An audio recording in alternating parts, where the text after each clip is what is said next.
ముందుగా దైవజనులందరికీ నా హృదయపూర్వకమైన వందనములు తెలియపరుస్తున్నాను. నేను సంగారెడ్డి సెక్షన్లో వాలంటీర్గా పనిచేస్తున్నా. నేను 2012కు ముందు విపరీతమైనటువంటి వ్యసనాలకు బానిసనై, గుడుంబ సారాయి బాగా దొరికేది మా విలేజ్లో. ఎక్కడ పడితే ఎక్కడ తాగి ఎక్కడంటే ఎక్కడ పడిపోయేవాడిని. అలాంటి స్థితిలో దేవుడు వాక్యం ద్వారా నన్ను పట్టుకున్నప్పుడు నేను దేవుని యొక్క సాక్షిగా మారడం జరిగింది.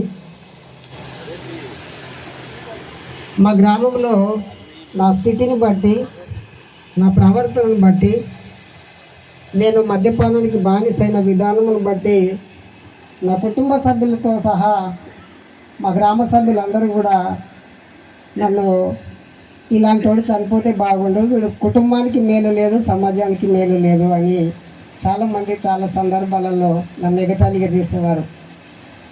అప్పుడు మా అమ్మ వీడు ఏ విధంగా అయినా మారాలి అని చెప్పేసి మా గ్రామానికి వచ్చిన దైవజనులను అందరినీ ప్రాధేయపడేది. వచ్చినటువంటి దైవజనులు నువ్వు ఎలాగైనా తాగడం మానేసేయాలి అని చెప్పి నన్ను బలవంతం పెట్టినప్పుడు సరే మానేస్తానయ్య గారు అనేవాడిని. నువ్వు ఎలాగైతే మారట్లేదు, ఎలాగైతే మారుతావు అని చెప్పేసి బైబిల్ నెత్తి మీద పెట్టుకో అంటే ఈ బైబిల్ని తీసి నేను రేపటి నుంచి దేవుని మీద ఒట్టు, నేను అసలు మందు తాగను అనేవాడిని.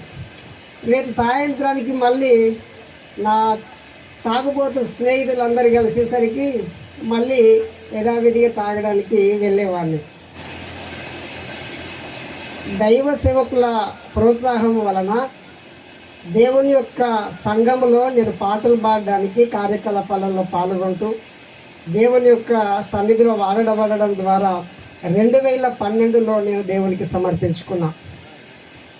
ఇప్పుడు నాతో పాటు ఎంతమంది అయితే తాగేటటువంటి స్నేహితులు ఒక 5గురు ఉండేవాళ్ళు, ఆ 5గురు కూడా భూమి మీద లేకుండా పోయారు. కానీ దేవుడు నన్ను మాత్రమే బ్రతికించాడంటే తన పరిచయం చేయాలని నిలబెట్టుకున్నాడని నేను ఆశపడుతుంటా, దేవునికి కృతజ్ఞతాస్తుతులు చెల్లిస్తుంటా. తర్వాత 2012లో నేను సంగారెడ్డి సెక్షన్లో వాలంటీర్గా పనిచేయడానికి వచ్చినప్పుడు నేను సంఘంలో దైవజనుల దగ్గర నాకు ఏదైనా గ్రామాన్ని ఇవ్వండి అయ్య గారు అన్నప్పుడు నాయకులు నన్ను ఏదో ఒక విలేజ్కి పంపాలని ఆశపడేవాళ్ళు. కానీ నా వర్కర్లు, సేవకులు, సంఘాలలో పనిచేసేవాళ్ళు నన్ను ఏ విధంగా ఎగతాళి చేసేవాళ్ళు అంటే, నువ్వు చూస్తే ఇంతున్నావు, ఇలా ఉన్నావు, నీకు ఎవరైనా వింటారా, అసలు నువ్వు వాక్యం చెప్తే వింటారా, నువ్వు పాట పాడితే వింటారా అని ఎగతాళి చేసేవాళ్ళు. ఆ తర్వాత నాకు సదాశివపేట పక్కన ఒక మారుమూల గ్రామాన్ని ఇచ్చారు. ఆ సంఘానికి నన్ను పంపించిన తర్వాత నేను ఆ సంఘానికి వెళ్ళిన తర్వాత అక్కడ ఉన్నటువంటి సంఘ పెద్దలు నా దగ్గరికి వచ్చి 2 నిమిషాలు సంఘ పెద్దలు నా దగ్గరికి వచ్చి, అసలు నువ్వు మా ఊర్లో పని చేయగలుగుతావా, నీకంటే బలమైన వాళ్ళు వచ్చిండ్రు, నీకంటే మందమున్న వాళ్ళు వచ్చిండ్రు, వాళ్ళకే వినోళ్ళు, నువ్వు కుర్రోడిలాగా ఉన్నావు, నీకు ఎవరింటారయ్యా అని వాళ్ళు ఎగతాళి చేసేవాళ్ళు.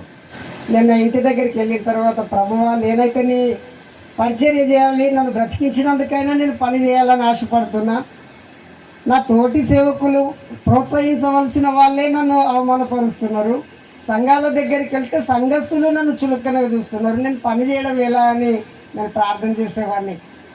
ఏ సంఘంలో అయితే నన్ను అవమానపరిచిండ్రో, నేను వెళ్ళిన తర్వాత 12 మంది ఉన్న సంఘ సభ్యులు 6 మంది అయ్యిండ్రు. ఏంది ఇంతకుముందు ఎంతమంది సంఘానికి వచ్చేవాళ్ళు అంటే 12 మంది దాకా వచ్చేవాళ్ళు అయ్య గారు, మరి ఇప్పుడేమైంది 6 మందికి వచ్చారంటే నిన్ను బట్టే మానేసారన్న. నిన్ను బట్టే మానేసారంటే ఏంటి నన్ను బట్టి మానడం అంటే, అసలు భయపడాలి సేవకుడు అంటే, బలంగా ఉండాలి, నిన్ను చూసి వాళ్ళు భయపడలేకపోతారు కాబట్టి వాళ్ళు బయట చర్చలకు వెళ్ళిపోతారు అనేవాళ్ళు. ఏది ఏమైనా దేవుడు ఆ గ్రామంలోనే నన్ను పని చేయించడం వల్ల వారంకు ఎవరైతే మానేసిన 6 మంది ఉన్నారో ఆ 6 మంది ఇంకో 12 మందిని దేవుని సన్నిధికి తీసుకొచ్చిండ్రు. ఒకే ఒక రోజు 14 మందికి నేను ఆ గ్రామంలో బాప్తిస్మాలు ఇప్పించిన నాయకుల ద్వారా. ఆ తర్వాత మోమిన్పేట్ సర్కిల్లో కాసులాబాద్ అనే గ్రామం ఉంటుంది. ఆ గ్రామము నేనే ఒకప్పుడు తాగుబోతుందంటే అంతకంటే ఎక్కువ తాగుబోతులు ఉన్న గ్రామం. ప్రతి ఇంటిలో తాగుబోతు. ఆ సంఘానికి వెళ్ళగానే అన్ని కుటుంబాలు దర్శించి సంఘములో వచ్చి కూర్చున్నా. ఒక ఆయన బాగా తాగేసి, ఏంది వీడు ఏడ పని చేస్తావా, నిన్ను ఎవడింటాడు అని ఆయననే మొట్టమొదటి నాతో గొడవ పెట్టుకున్నాడు.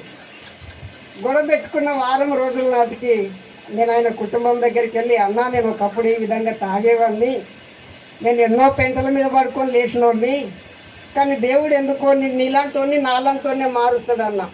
ఆ వ్యక్తి ఈరోజు ప్రతి వారం దేవుని సన్నిధిలో ఉడవడము, పరవడము, తబల కొడుతూ ఉన్నాడు.